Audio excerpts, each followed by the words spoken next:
life, sex, goals, and oh, hell knows, this is Midlife Craving. Okay, all right. My recorder's on the floor. Listen, we're making it work, okay? I've been working in the studio all day trying to get everything set back up. It's been... Hey, Cravers, how are you? Before we get started, I truly want to take a moment just to thank you guys for all of the love, all of the support. It means so much to me, especially those of you that ask me for recommendations and then you go over to tracysdog.com and you use my code CRAVERS20 for 20% off all of your orders. I can't thank you guys enough. It's wonderful when I get to see, I'm like, oh my gosh, like look at everybody's buying and I'm so happy. And then you message me and you're like, Adrienne, I love PCAT. Girl, me too. And I just want to thank you from the bottom of my heart for all of the love and all of the support. It means a lot to me. Remember, I just want to say something too. If you have any questions about toys or you want a recommendation, ask me anything, reach out to me anytime. You can comment below if you're watching on YouTube, or you can hit me up always over on Instagram at Midlife Craving. It is me in the DMs, and I really do try to respond to everyone. So, okay. Let's get into things. And I think I'm going to kick this episode off with my 5-minute orgasm.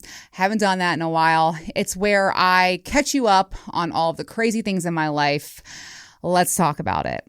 Okay, so it's funny because like as I'm touching myself, I have Gorilla Glue all over my hands from hanging stuff back up in the studio, getting everything organized, cleaning up from the flood. I'm telling you, I know that one day I'm going to look back on these times and I'm just going to laugh, and it's better to laugh than cry. But man, it's been a fucking debacle. I'm like, okay, I give up. Tap 3 times. Adrienne's done. I'm going through some things, and I want to give you, and look, my life is not all doom and gloom. I have so many blessings. I have so much to be grateful for. Like, I can't even tell you, but it's been a rough, 18 months, from 2 house floods now to all kinds of problems, health issues, cancer. And then I think I might have alluded to, some family things that are going on, and it's hard for me to even talk about. It's hard to talk about, but I want you guys to know that if you are going through some things, and some very painful things, because this midlife phase, it'll get you, and it will hit you hard, and it, comes in like a blazing train. And I just want you to know that if you're not okay, it's okay to not be okay sometimes. And listen, I don't have it put all together, especially today. I'm hanging things in the studio. I'm cleaning up. I'm trying to get things together. I look crazy, but you know what? The show must go on, and our lives must go on. And I just want you to know you're not alone. I know we are all fighting our own battles. And if I could just let you know that, the highlight reel that you see on Instagram or, Facebook and stuff, that's not real life. This is the picture of real life shit going on. But again, I just want to thank you for the love and support. And I want you to know that you're not alone, and I'm standing in your corner too. Okay? All right. So many of you have been reaching out to me about this viral video, the Hawk Tuohy girl. I don't know if you've seen it, but she was, how they do like those street interviews or whatever, and they'll say, give us your best tip, or what are you wearing today? Whatever. And this girl said, how do you get a guy to fall in love with you? And she goes, you got to give him that Hawk Tuohy. You got to spit on that thing. It is absolutely hilarious. And, my thoughts are exactly as hers. Like, yeah, you got to spit on that thing, okay? And she's out here just stating facts. I mean, she is, and it's hilarious. But it got me thinking, what would be the female version of that? Like, what would a guy do to a woman? And I was thinking of lick it, suck it, slam it, like a tequila shot. You know what I'm saying? Like you likely That's a lot of likes. Lightly lick the rim, like get your taste buds going, prepare for the ride, and then suck it. Like literally wrap your lips around it. Okay. And I was talking to Mike about this too, because he's so good at it. And he agreed with me. And I was like, hey, but I want to give a pointer that remember when you're like putting your lips around it to make sure you suck gently. Like think of it as like a nectar in fruit, you know what I mean? And to also be careful, because I've had some guys go down there and it's like their mustache, like their scruff will actually like irritate the top of my clit. And so we don't want to do that. And he agreed, like, yeah, you gotta be gentle at first and follow her body language. Like I said, like you're eating a fruit, like with nectar inside. Okay. And don't be scratching us with your mustache. But I loved the lick it, suck it, slam it, because after you do all that, you know what I'm saying? I feel like I need to do an episode on this. Do I? I think I do. Maybe I need to have somebody on. I feel like I need to have a male on to talk about eating at the Y, which is my favorite place. And it is open 24/7, all you can eat. Okay. I am also so excited. One of my cravers sent me a DM on Instagram and he was like, Adrienne, you have to meet this girl. Her name's Amanda Ann. Her Instagram is at ms.amanda_Ann. Kind of a hard handle, but she's on Instagram and she lives literally 10 minutes from me. So I connected with her and I'm so excited. She's agreed to come on the show. I can't wait to learn and for her to share her sexual journey with me. I wanted to ask her so much yesterday, but I was like, no, like we're going to save it for the show. I'm going to meet with her this week. And again, I'm not going to ask her all the things because I really want to share it for this. I want to save it for the show. But I'm excited to meet her. Like this another sex positive girly out there in the wild, putting her life online because it ain't easy being out here. Okay. And I'm really excited to meet her this week. So Amanda, I can't wait to meet you. And I know my cravers are going to love you.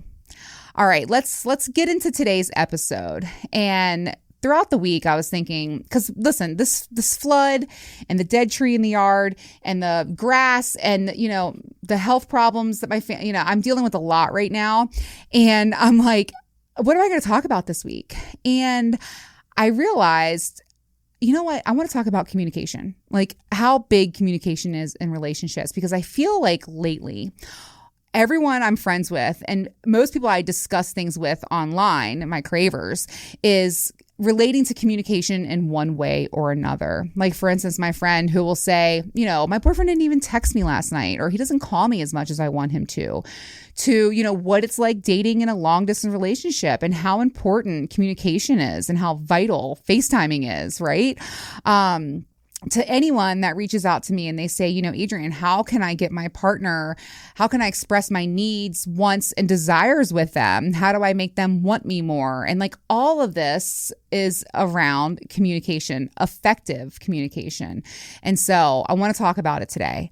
I want to talk about, the different styles of communication. And I mean, I did some research. Okay. I'm not gonna lie, because I was like, I don't know everything and I want to learn too. I want to work on my communication as well. And so I did some research for us. Okay. By the way, I'm not editing this episode, so you're just go with it. Okay. I want to talk about something that I have found to be a game changer for me over the last 6 months. And that is finding my feminine self, living in my feminine era. I did an episode about that and really recognizing these masculine and feminine energies. I know this may sound like it's just directed to male and female couples, but really I feel like even for like same sex couples, these masculine and feminine energy explanations, they apply. Okay, so one of the things that I read was that the strongest relationships have polarity. Polarity. I'm so tired. Okay, but it is opposing masculine and feminine energies that complement each other. And it really made me think, because once I found my feminine energy, I really started realizing how much it worked and how attracted I was to that masculine energy, which is funny because I've boasted about it on this show where I'm like, I'm the man, I'm masculine. And I was very, very prideful about that. But now I'm like, no, I want to sit back and I want to embrace my feminine energy because I feel the happiest and the safest in that energy with my partner. So let's talk about that. So the opposing masculine and feminine energies, they complement each other, right? And this is a statement that I really wanted to read. When the needs of either person aren't being met, that person will put on a mask of the opposing energy and they will close themselves off from their partner. But when polarity in relationships is fully embraced, a beautiful connection is created. And that really made me think, especially about my previous long-term relationships, where I literally would be like, fine, I'll go out and cut the grass. I'm going to go and, cut this drywall down and hang that light fixture, or I'm going to fix the problem in the garage. And it was resentment and anger that put me towards that. So instead of talking to my partner and like, hey, like I'm in this energy, I want you to be in that energy or whatever, you know what I mean? I just really realized how, and it could be different things too, where, I would find myself taking on and putting on that mask. That was so relatable to me. Okay, so this is something else that was really good. So masculine and feminine energies have 3 key needs that must be met. Feminine energies need to feel seen. They want you to present with them and appreciate them. They need to feel understood through listening and validation, and they need to feel safe, both physically and emotionally. I think the safety thing is the biggest thing for me when I'm in my feminine state. I love, love, love that. And it makes me incredibly happy and just, it's a game changer for me in relationships, let me tell you. Okay, so masculine energies need to feel appreciated through praise and celebration. They need to feel free, not micromanaged or controlled, and they need to feel opened up to. So share your emotions and affection freely with them. That was a huge thing. You know what I mean? I was like, wow, like learning those energies has been so huge for me. And that's what I see forward. I don't see myself being in a masculine energy anymore in relationships. Like I like being feminine, and I just have experienced that. And so, I didn't even really understand how important the safety of being in my feminine era was to me as well. So, and it just all around benefits everybody. So, okay, let's go back to that. My friend who, her partner doesn't communicate as often as she would like. And let's talk about communication in general when it comes to relationships. And I think we've all been there before, right? Like, your partner doesn't text you back and like your mind is racing and you think something's wrong, or, there's something I've done, or, you start catastrophizing. I cannot speak today. Catastrophizing, are they with someone else? Like, what is going on? Is this the end? And oh my God, it will make you crazy. And this is more like in dating stuff. But I think even in relationships, you do that. You know what I mean? Like, what are they thinking? What do they know? And I think there's just some very simple ways that you can communicate with your partner to resolve all of this. Okay. So I think voicing, just literally using your words and speaking with your partner is the very first step, and it's the biggest step. And I think it's important to learn your partner's communication styles. And this is something I learned in my research as well. So there are 4 main styles of communication: assertive, aggressive, passive, and then passive aggressive. I'm not a fan of passive aggressive, by the way. So assertive is often considered the best style of communication, but it's also the most least frequently used. The assertive communicator has a high self-esteem, is able to find middle ground between aggressive and submissive, and clearly communicates their needs without hurting others. Oh, I strive to be that, don't we all? Okay, aggressive communicative style is focused on winning. Aggressive communicators do not take people's feelings or needs into consideration, and they often achieve their goals at the expense of other people. I know someone like that from my past. Anyway, passive communicators are always trying to avoid conflict. Passive communicators believe that the needs and wants of other people come before their own. They highly value pleasing others and are often uncomfortable speaking up and adding their opinion to the conversation. Oof. And then finally, there's the passive aggressive. Stemming from a feeling of powerlessness, passive aggressive communicators seem passive externally, but hide their true feelings and intentions.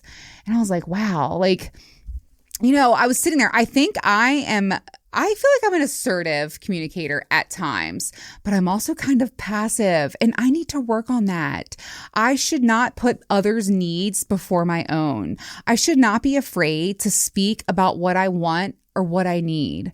So that was very eye-opening to me. So what type of communicator do you think you are? Are you assertive, aggressive, passive, or passive aggressive? But if you are, you can work on it. But learning about that, I was like, wow. And like, it showed me right away, like what I need to work on. Okay. So I also was thinking, okay, Adrienne, great. We're learning these communication styles, but what can we do about it? And so what you can do is spend time listening to what your partner has to say. Be open to discussing their opinions, and that is hard work. Remember that listening and understanding another person's perspective does not mean that you are required to agree with them. It does, however, tell them that you care for them. So that's a big one, right? Make empathy and authenticity and transparency high priorities in your conversations. Yes, please. Like, can we get some transparency in the room? Please be upfront about what you need and what you want with care for how it affects the person that you're speaking to. I loved that. Be self and socially aware. Read between the lines. Notice body language, tone, etc., and what is really happening during the conversation. If you sense the other person to beginning to be defensive, pull back and let them know that you hear and validate their opinions and feelings, even if you disagree. And then another thing you could do when you're communicating with your partner and we're working on our styles is be straightforward and clear with your words and body language. Don't leave the other person guessing what you're truly wanting or what your intentions are. Work on creating eye contact and presenting open body language. I think that's really important. You know what I mean? Talk to your partner. And I was thinking of different things too. And I was telling my friend, I was like, you need to talk to him about, the communication and the cadence of it. And then when he does do it, I think it's important to encourage your partner and recognize their good behavior, you know what I mean? And motivate them to stay in communication with you. And I know it's different for everybody, like especially with guys, I feel like they don't talk all day long. And my dear friend, she loves to be on the phone. Like guys just aren't like that. And so I think you need to find that balance. So when he does call you, like, hey, it was so good to hear your voice or whatever, like encourage that. You know what I mean? I think being vulnerable is a big thing too when you're communicating with your partner. And I think using I feel statements is another one too, because you're not putting them in the defense. You're literally owning your feelings and your emotions when you're talking about the things that you want to discuss with them. And so I think that's huge too. And I think another thing too is choosing the right time to bring up a conflict. Like know the moment. If you are arguing or if you're in traffic or if someone's hungry, like we're not going to have a conversation about our communication styles right now. Like that's not going to go over well. Okay. I think, validating your partner's feelings and their perspective is huge. I think being able to take constructive criticism, like, hey, Adrienne, sometimes you don't listen or sometimes you expect too much or, that I need to understand that and listen when someone talks to me and have be able to take that constructive criticism. And I think ultimately you both want to come to, finding that compromise together that will work for your communication, whatever styles you have work together. You know what I mean? Like you want to, that's the goal. I also want to give a side note here too, because I feel like it's important for if you're in the dating phase and someone doesn't respond, or their actions aren't matching their words, they're flaky, whatever. I'm a big fan of running, not walking to the nearest exit. And I feel like you should not be having any communication issues really in the beginning, that honeymoon phase. And also a big key to remember that no response, that's a response. Okay. I just want to put that out there too. All right. I feel like I have to cough. Oh my God. Okay. So we talked a lot about overall conversation, communication styles. But, Adrienne, how do I get my partner to give me more intimacy? And that's like the number one question I get all the time. So I threw together some quick and easy ways. All right. I think a big one for me and something I love and talk about being in my feminine state is I want my partner to just make a plan. plan the date night, like make them feel spoiled and execute it. So say, hey, dinner's at 7, take the credit card, get yourself a new outfit. I've already made the plans. I orchestrated the Ubers. I've taken care of the babysitters, whatever it is, just making that plan is so sexy to me. And I think that's a very like masculine energy that I'm so attracted to. Like, make that plan. Thank you. You know what I mean? Like, I absolutely love that. So huge fan of that. You can also book a trip or a staycation. Okay. So even booking a local hotel, that to me, that's a big thing that a lot of lifestyle people do, is we're big fans of like getting a room. And this sounds really fun right now, actually. And that's a big deal, right? So book that trip or staycation and do it for your partner. Like, that's a great way. I feel like you're going to get laid if you do that. Okay. Now here's the opposite of that. I think it's important to do things without any expectation for something in return, So share the workload. Remember that a relationship is 100. So help pick up around the house. Like, make sure you're carrying your weight. Surprise her by making dinner and cleaning up and doing the laundry, or you know what I mean? Like, little things like that go a long way. I remember in my marriage, I really felt like sex was a chore. And so for me to have a partner that pitched in, that allowed me to rest. It allowed me to relax. And then boom, I'm in the mood. Okay. Another thing you could do is change your pattern of initiating sex, like a make out before bed, or, it could be like, if your partner's in the shower and you're like, hey, sexy time, if you do that every time, like, it just gets old and it gets redundant and it kind of becomes a turnoff. So change your pattern of initiating sex. Like, leave them a little note or sext them during the day. You know what I mean? Like, change up that behavior, make it fresh. And then work on your affection. Like plain and simple affection, little things like writing them the love notes or holding hands. That's a huge thing, like just showing affection in other ways without being like, hey, I'm trying to, you know what I mean? So that's a big one. And then treat them to something, okay? Like, treat them to a new outfit. Like I said, the date nights, treat them to a toy.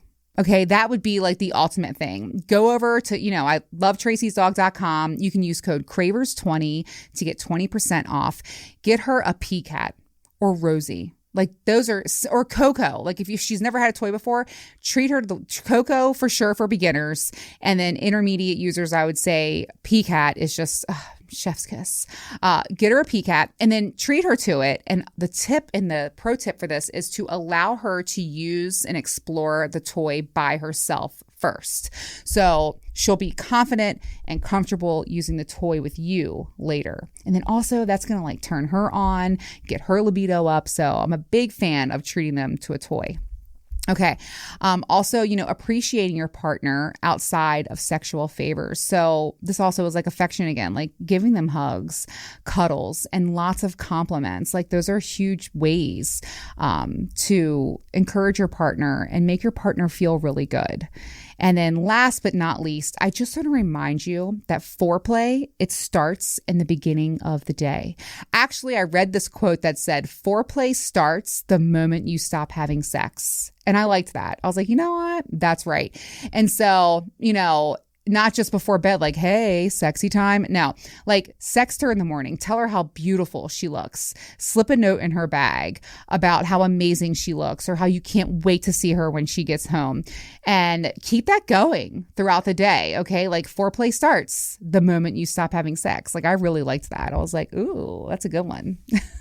Okay, I feel like we have over communicated about communication here today, but that's a good thing. And I feel like I learned a lot, the different communication styles and really embracing and being in a feminine energy. Like, that's huge for me. So think about that dynamic with you and your partner. And I will see you guys next Tuesday, back again for Ask A, and keep those questions coming. It's been a lot of fun. I have some great ones to answer next week already so far. Like, Adrian, give me advice for dating in your 40s. And all I envisioned was like a rolling dumpster fire. The dented can aisle. Like you would have picked something out in there. And then another question was, Adrian, how do you have sex when there's kids in the house? And that's a big one too. And I just want to remind you that you can get your questions in even for next week's episode over on my website, Midlife Craving. There's an Ask A area there. And then also you can comment on YouTube if you're watching, or send me a DM on Instagram at Midlife Craving. I will see you next Tuesday.